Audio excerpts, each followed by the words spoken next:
certain lessons, because I know how tough life is. Yes, sir. That by you bumping your knee, or me even saying no, and you feeling like it's rejection, I'm preparing you for the world that you're about to go into.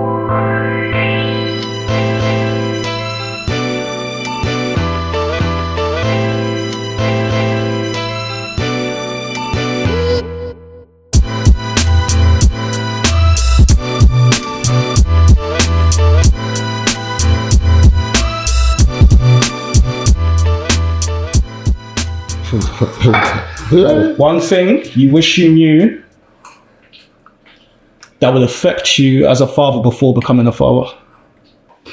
I thought it's gonna be tired, yeah. I think you get or you see online, you hear your friends talk about how tired they are and how exhausting it is, and obviously when they want to sleep or want to stop crying, don't know why. But I don't think anything prepares you for really the reality of that situation. When they're crying, okay, I've changed you, I've washed you, I've fed you. Like, what's going on, sort of thing, and they can't articulate it, they can't say anything to you. So I can't relate, still. What do you mean? AJ's a good in charge still. But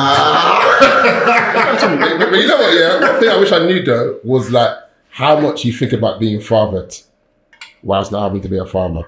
So I feel break that down. So literally, I just started to have just like flashbacks of my parent, how I was parent growing up. That made me a lot more conscious about how am I going to parent AJ. So didn't have a traumatic like parent experience, but I guess you're a lot more heightened to your formative years of being young, and then now that I'm in counselling, now I'm a bit more grown. I'm a lot more self-conscious about what's good about me, what's bad about me, what's carried me through childhood to now. So how am I going to parent AJ, and like how much responsibility I have in his formative years? I'm shaping this guy, like good, bad, and ugly. So I feel like I wish I knew that I would be so introspective in my thoughts about how I'm going to father him. I hear it. I feel like because you're fathering a boy, it's almost like you're fathering yourself. Like it's a mirror, isn't it? It's by the mirror. So when I see AJ, it's like I see what's good about him. I see what I see as good about me and him, or what I don't like about me and him. So I'm thinking, DNA is real, This one was going to chime up, you know what I'm saying? This one was like, yeah, that's a good part of me, kind of thing. So it's humbling. So I wish I just knew that. Wow, like you're going to really, I see like fathering a son. God can use that to also as a form of like healing for your own fathering, being father, sorry, as a son. So it's deep for me still. Every week I see him, it's just deep. I hear that. Like Omar, I could cry weekly.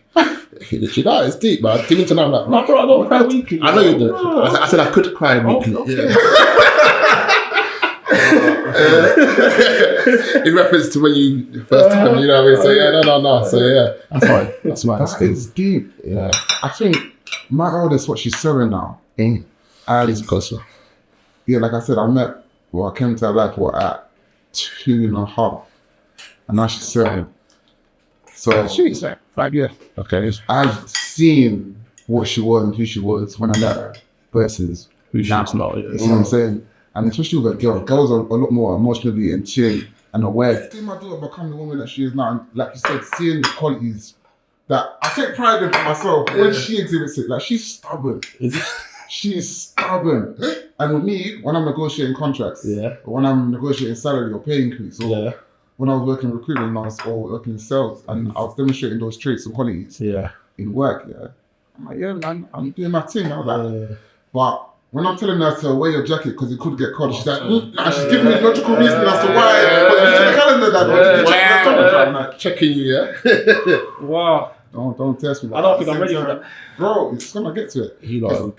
And what I fight with and what I struggle with is staying present. Okay. Staying present, but also having the objectivity to realize it's not about this moment. I need to let her exercise this now. Okay. So when she goes out into the world and she's in a situation where she's negotiating a salary. That's good. Or she's in a situation where someone's trying to tell her to accept less than what I know she deserves. That's good. She's giving me that vim. Give them that same thing. So I mean, so it's a good perspective. You redeemed it. It's a good perspective. Fine tune it. That's good. It's just hard to remember that in the moment. Yeah. I think to the point of what you said about it reminds you of how you were fathered. Yeah. My dad, he used the "because I'm a dad" card a lot. Okay. Because I said so. Yes. I don't want to hear him. Why? Sort of thing. Z. Well, why? Z, innit? Like, there wasn't necessarily a breakdown in rationale. So I tried as much as possible to experience it. My wife told me something like, yo, she's not going to get what you're saying. But I'm trying to create those neural pathways so that when she does get to the point where her mind can take it, she has reference points. And she's like, okay, so because I did this, I now have to think like this. I now have to like, That's good. you see what I'm saying? That's good. Yeah, I'm trying to. I heard that, man. You're the future. Because he's patterned, bro. Honestly, if I'm a girl dad, it's peak for my daughter, you know. Bro, it's a tough road out there, man. But man, Lenny is talking. So we can continue our convo in your corner.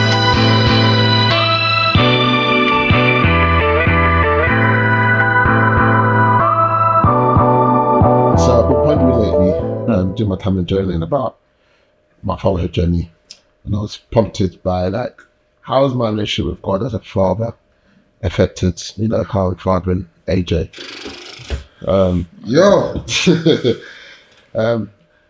And I think what I got to say quite radically. So I kind of cut everything straight away, and I kind of still got to just judge, Lord, I feel this big distant God that I had to be holy and pure before. But I never really saw him as father. And over the years, when I grew in my faith, when I heard a teaching on like God, our Father, kind of the simple life where how I was praying to him wasn't in a way where it felt performative, in the sense of I need to present myself holy, clean, like I come to him before him as I am, and he would receive me. And then that paradigm of God being a father even challenged me, where I'm like, well, I projected how I be a father naturally. And my dad, he was a bit more like, I would say that typical Nigerian parent, the love felt performance related. Not in the, I know, seeing their hearts now, but then it was like, if I was good, you get to the bit. If you're bad, like there was no middle ground. Everything was a space on what you do. And there wasn't a sense of identity of as who am I, and what I did and everything. And then, I think now, like, realizing that I put that on God, and I put that on myself to how I'm relate with God, being free from that by grace, and now being a parent, I'm like, I'm very conscious of AJ, even my choices on how I discipline him. Still have tones, still have let him know this is wrong or right, but then there's a level of embracement after correction, when most times when I got corrected, I felt there had to be distance. So it's really taught me the realms of love, where love can correct and still embrace, rather than love corrects and distance yourself. You have to earn back the love rather than receiving it at all times. So I'm intrigued to know what you guys' like story narratives in regards to God the Father and how you're fathering your children. The deep breath out. Do you know, it's interesting. I never understood the concept of God being different ways, whether it be provider, Mekadesh, Shalom, whatever you want to. And then when I got saved from atheism, my instant salvific experience was him as father. So I instantly went into him as a father, and having a father who wasn't necessarily as present, I guess in a way discovered that presence, God's presence, his fatherly presence, is more important than just words. Okay, interesting. And so I found myself, when I just got saved, being in God's presence a lot, reading the Bible a lot, and where my dad wasn't a present father, I learned what presence, let's say the ministry of presence is. So even like, for example, I'll give an example as a pastor. If a family passes away or someone passes away, you don't really know the words to say, but your presence, just being there, is effective. And I found that fatherly presence of just being there is what I carried into fathering. It's good. So you could say that it's because my dad was absent that I decided to be a present father. But genuinely speaking, it's because of my relationship with the father. That's good. That I think made me say I want to be as present as possible in my daughter's life. And so, I think presence is more important than words. Presence is more important than money. That was another thing as well. It's the money aspect, and my dad just giving money and then going. And I just knew, I want this girl to be on my lap even when she's 10 years old. And I want her to feel like, she can cuddle me at a certain age and it's just going to be okay because dad is a present person. So I'd say that's something that I definitely learned. That's beautiful, isn't it? With his father. That's beautiful. What you said. Lord, you guys have said so much. And I feel like my situation or my experience is a hybrid of the both of yours. Okay. My dad was present in as much as he was, to a degree, in the house. I don't recall him being away for too long, but he also wasn't present in terms of, he doesn't know what my favorite sports team was. He doesn't know what about I made the football team, if I'm doing well at school or not, who my friends are, stuff. Like, he wasn't too involved, but he was present. So presence is important. I understand, and I think a lot of the person I am is as a result of seeing how he navigated life and how he loved my mum, which was a huge thing for me. That's good. But again, being Nigerian, performance based. Like when I did well at school, or when I did something that was in alignment of who they saw me to be or wanted me to be, I really felt the validation in that sense. And I think that's why words of affirmation means so much to me now as a man. And now how that's translated is, it took a while for me to see God as father in that sense, because my father was not too interested in the details of my life. So I kind of imposed that upon God and thought, okay, so far as I wasn't committing the generic sins and so far as I was going to church and I was reading the Bible, then I was good. Because God doesn't really care about what I wear, what I listen to and what, because that's what I saw my dad. I think growing up and deepening that relationship with God and leaving my parents' church and leaving home in general and that covering and that structure, I had to kind of find and navigate it for myself. And I think being a dad now, for my daughter, I'm interested. I want to know, I know the teacher's name, I know who her friends are, I know who her friends aren't anymore. I know which parents I'm not saying hello to in the playground anymore. They're not chilling with Dora anymore, but all of that stuff is important to me. Like I moved to Dubai last year for 5 months because I wanted to do the whole thing that my dad did. My dad left for a series of time to make money and came back. But I realized the effect that it had on me, and I determined, and I realized, which I didn't know before I left, that my priorities aren't so much providing for my family. That doesn't mean it's not important to me. That's good. It's just not my priority. My priority, I'd rather my kids know me intimately and I know them intimately than I just be some benefactor just sending bread. But I'm still working to provide the life of my dreams for them. But I want to do that from proximity. I think it's more important that they grow. The textures of fatherhood, bro. Because you got to balance it all. Because as you're talking, I was reflecting. I was like, I think like one of my greatest fear, even with how I led with God, was like never being good enough.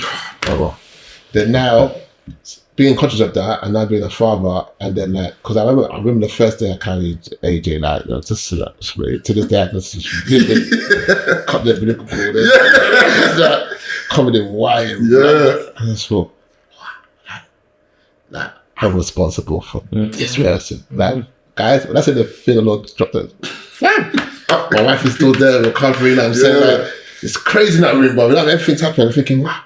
And then, subconsciously, I could tell that there's a fear of like, you're carrying, so like dropping the ball, or the fear of like, both physically and metaphorically, like, honestly, like, and like, even knowing how we're not perfect men, so I know one day I'm going to disappoint you. Like, how are you going to respond to that?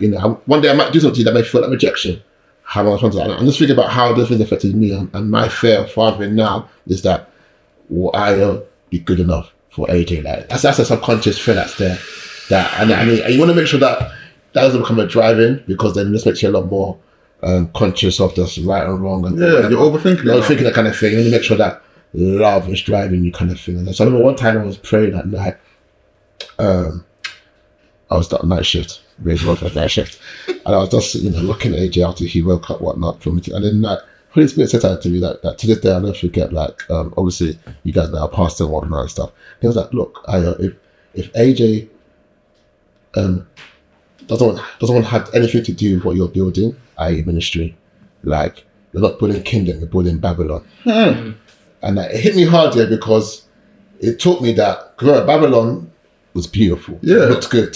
it looked successful, but then at the expense of what? Substance. So I was like, wow, like my definition of success has to be not that AJ will become who I am, but that at least what I'm about, AJ actually honors, respects, and values. Buys into it, yeah. Buys into it.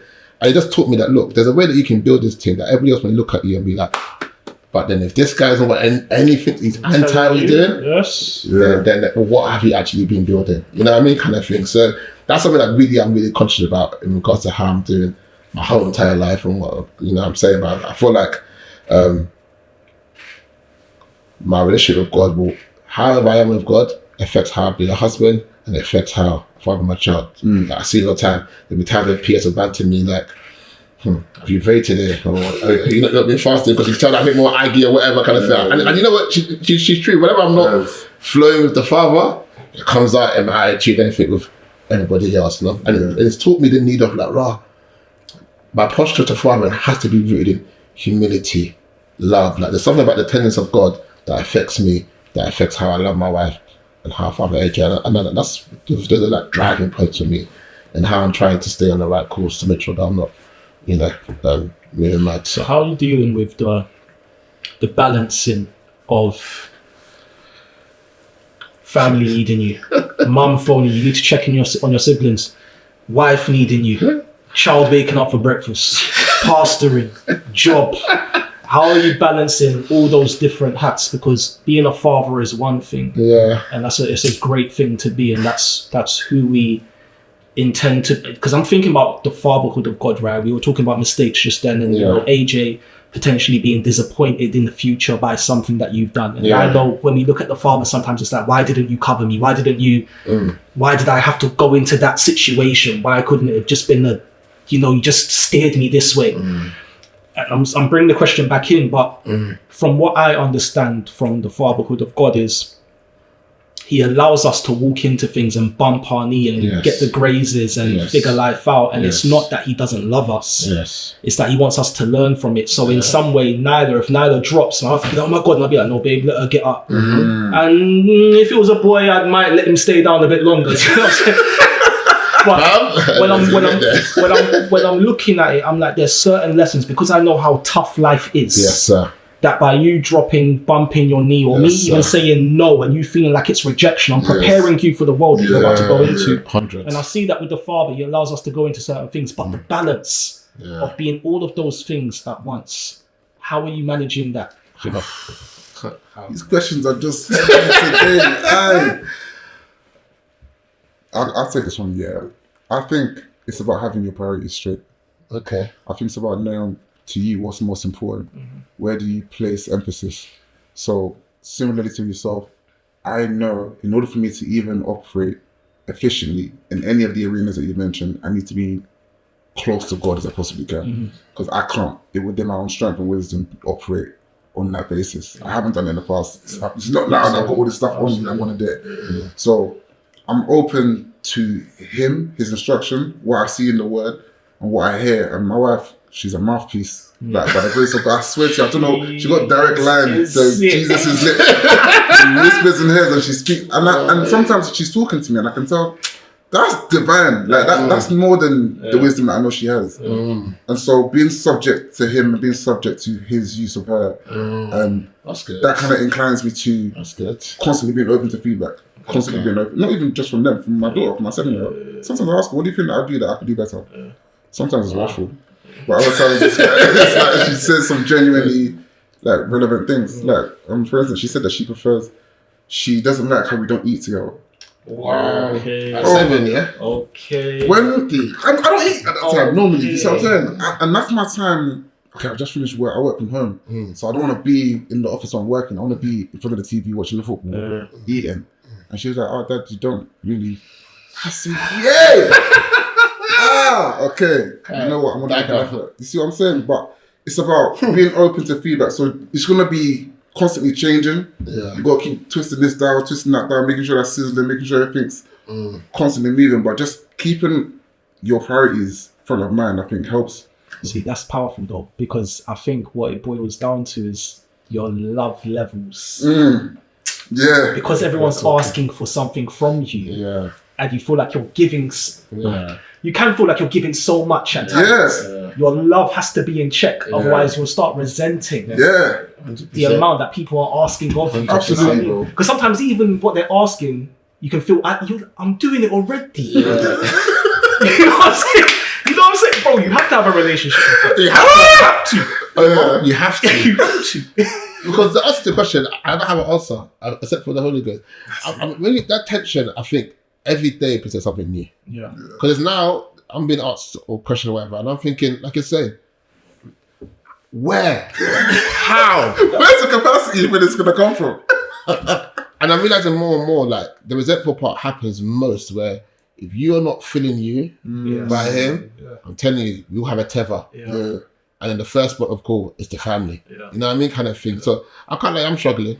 Yeah. No, I'm struggling. Every day by the grace of God, I'm trying to heed wisdom, be open to feedback. Yeah, it's hard though. I think I'm hearing too much feedback. You